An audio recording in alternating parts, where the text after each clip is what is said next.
United Nations Security Council met on Tuesday, December 23rd, 2025, to address the situation of piracy and boat shooting performed by the United States in offense to Venezuela and rest of Caribbean Sea. Several countries, however, took this opportunity to embrace a regime change agenda which is unsupported by United Nations Charter. Several countries addressed the need of strict followance of international law and respect for Venezuelan sovereignty. No vote was held, and the United States showed some success in coercing other countries to follow warmongering. International law is increasingly disregarded by a number of countries, claiming that terrorists should not be protected as an excuse to impose further death and sanctions and looting against Venezuelan resources. 2 days ago, Foreign Minister of the Russian Federation, Sergei Lavrov, held a telephone conversation with Ivan Gil, Foreign Minister of Republic of Venezuela. Sergei Lavrov commented that United States aggressions will not be tolerated, contrasting with a prior Secretary of State Marco Rubio comment that Venezuelan petroleum sales will not be tolerated either. We have two nuclear powers claiming that the other side is intolerable, which is quite concerning because the pursuit of peace does not seem a widely desired outcome as it previously was when the United Nations were founded. It is stressful to find out that in 1945 the desire for peace was overwhelming, while in 2025 the desire for war and regime change gains ground.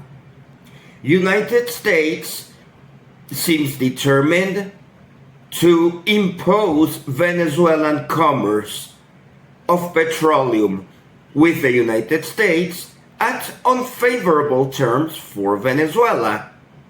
Besides, Venezuela has already signed long-term investment agreements with Russian and Chinese companies for thorough development of Venezuelan petroleum industry, which will increasingly feature refining facilities, while regional allies of Venezuela continue being led by ALBA, Association of Caribbean and Latin American countries, which have historically been neglected by the largest Caribbean neighbors such as Jamaica, Trinidad and Tobago.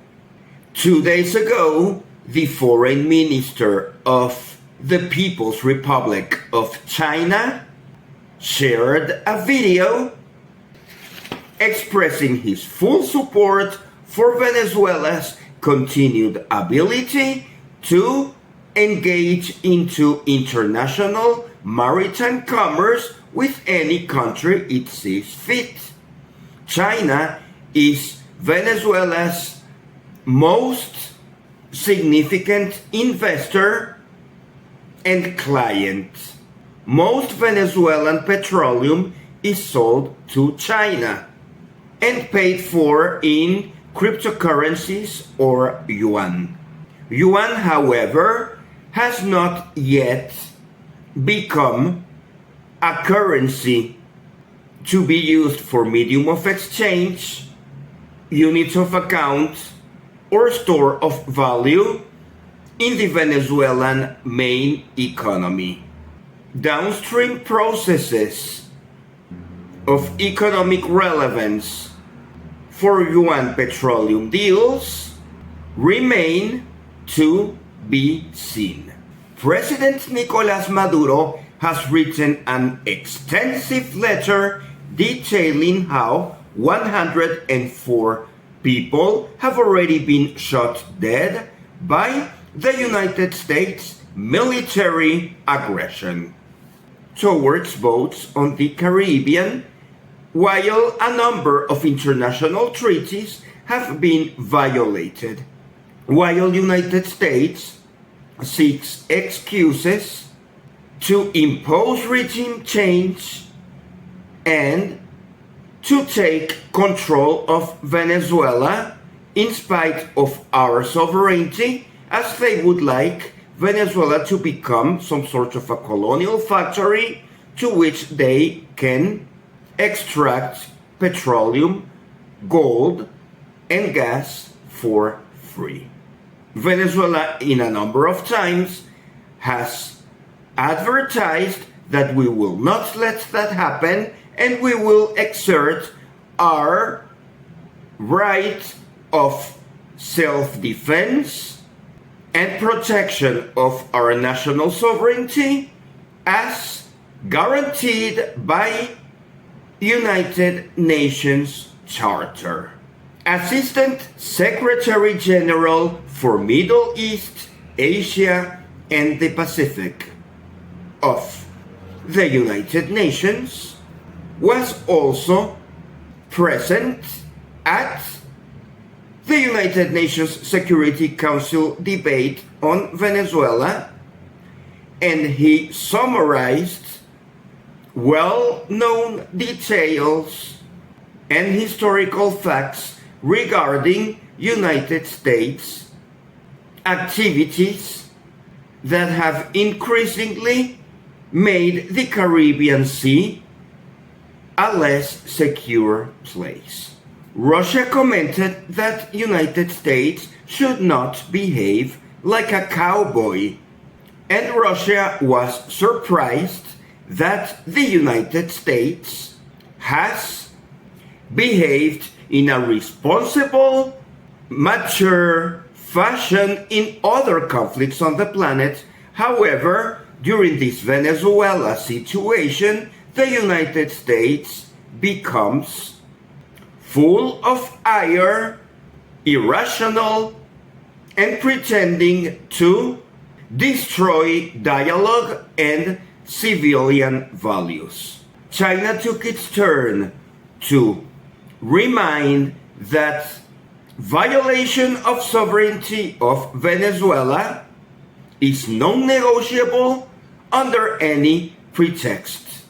Maritime law must be followed. Both Russia and China are increasingly investing in Venezuela's military industry in addition to the petroleum industry. While it is likely that ship tankers for petroleum leaving Venezuela might increasingly be custodied and navigated with crew containing Chinese, Russian, Iranian, or Houthi soldiers. Many warnings are being provided to the United States that the right of defense of Venezuela will be eventually exerted. United States continues a mixture of regime change aspirations for Venezuela with the pretext of counter drug trafficking, and with the added economic benefit of looting and stealing Venezuela's property. Most European countries, vassals of the United States, support the position of the United States to initiate war. Most Asian and African countries are respectful of United Nations Charter of international law, and they promote peace in the Caribbean and de-escalation. While Latin America and the Caribbean are deeply divided, with some countries defending peace and right of free navigation and commerce, while other countries in Latin America and the Caribbean would prefer a regime change in Venezuela that would impose democracy through war. Every passing day, war and democracy become synonym terms. Guyana in particular took the opportunity of this regime change agenda of the United States to complain about a perceived aggression from Venezuela into Guyana to recover Essequibo militarily, while Essequibo was not the object of the United Nations Security Council meeting. It is widely believed that Guyana sought this non-permanent seat at the United Nations Security Council to constantly promote their particular vision on the Essequibo border dispute with Venezuela. Venezuela is concentrated on deterring United States invasion. Venezuela is not planning to invade Guyana, while we continue advocating for dialogue between Guyana and Venezuela to conclusively solve Essequibo dispute. However, Guyana prefers not to dialogue, and they would rather have the United States initiate a war against Venezuela for regime change. United Kingdom position was also noticed by Caribbean countries, which instead of cherishing a zone of peace, they would prefer to concentrate on propaganda about regime change for Venezuela, with a narrative that war is necessary and desirable, by falsely claiming that most Venezuelans voted for regime change war, which is inaccurate, as Venezuela is a peaceful country of people who historically have defended our sovereignty. Venezuelan Foreign Minister delivered a speech countering the United States argument on counter-drug trafficking, as the United Nations Drug World Report of 2025 does not mention explicitly Venezuela as a significant, let alone the most influential drug trafficker in the Western Hemisphere.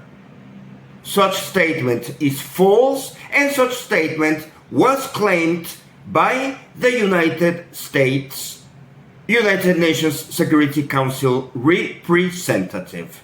Venezuelan diplomat at the United Nations, Samuel Moncada, pointed out that counter-drug trafficking in any case has no relationship with petroleum trade, as this meeting was originally summoned for denouncing violations to maritime law and obstruction to free commerce, as the United States seeks to make Venezuelans starve, depriving us from our commerce.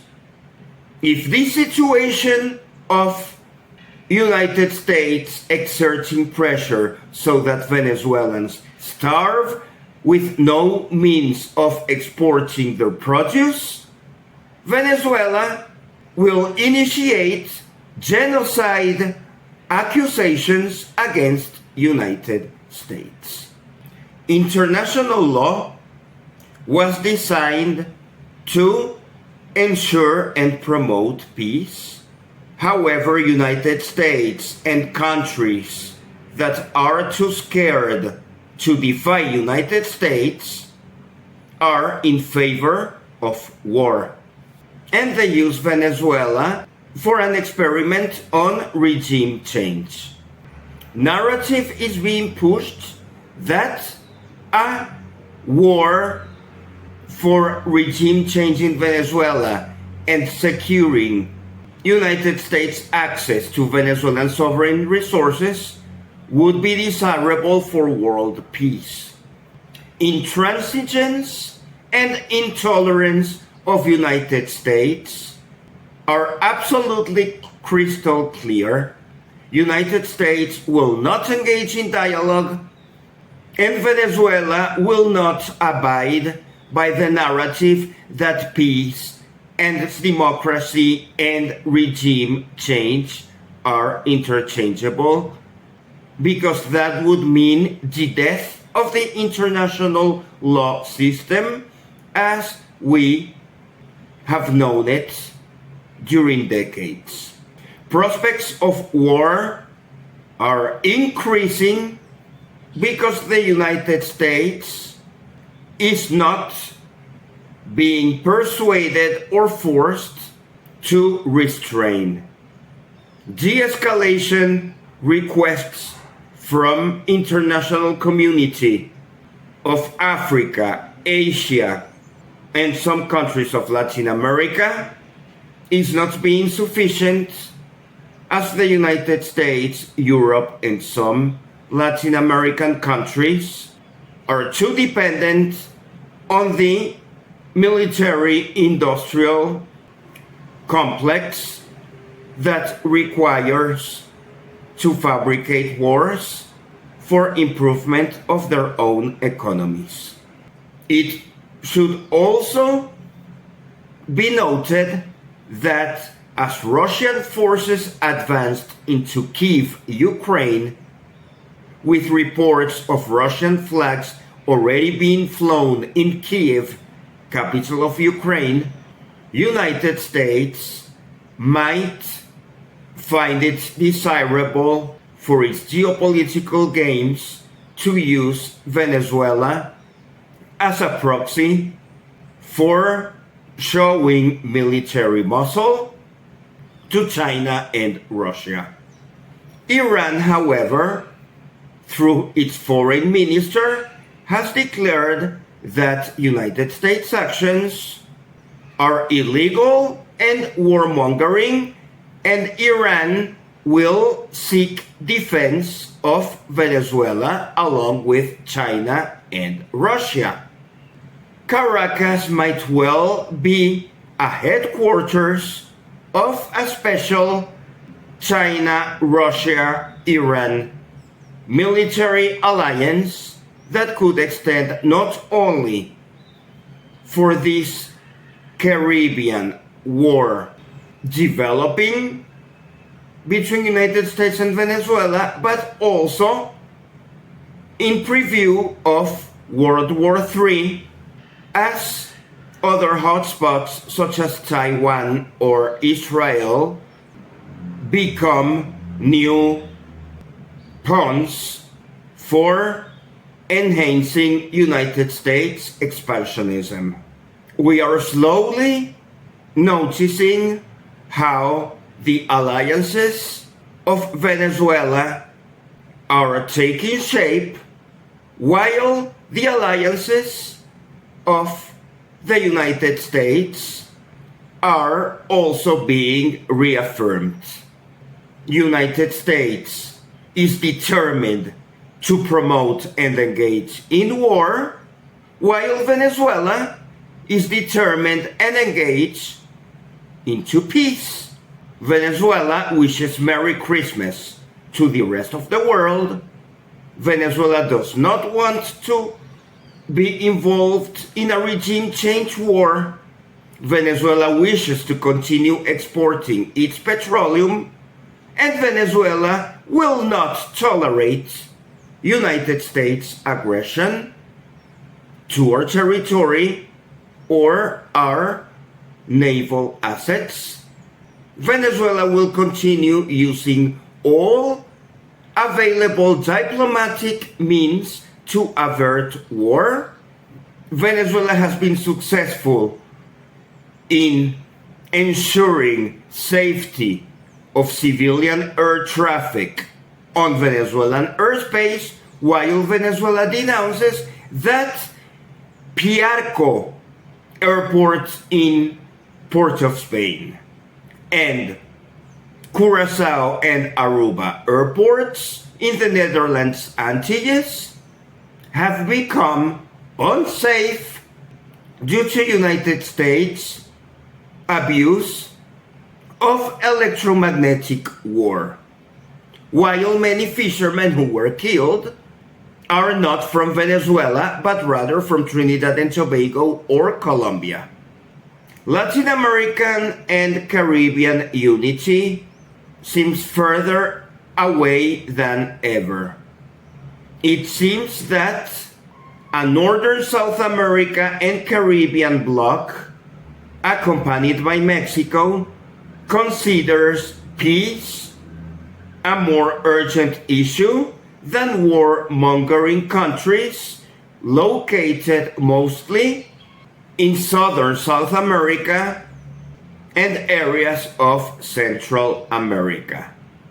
Well-defined borders of these two significantly opposed blocs might be defined by regional war, as it looks increasingly likely that the United States will soon attack, as the United States is determined to kill diplomacy on the assumption that the United States is superior militarily than the rest of the world combined, and it will be the task of Venezuela, China, Russia, and Iran to demonstrate to the planet that our cohesive union will enable us to fight back and win a war that we did not want to initiate.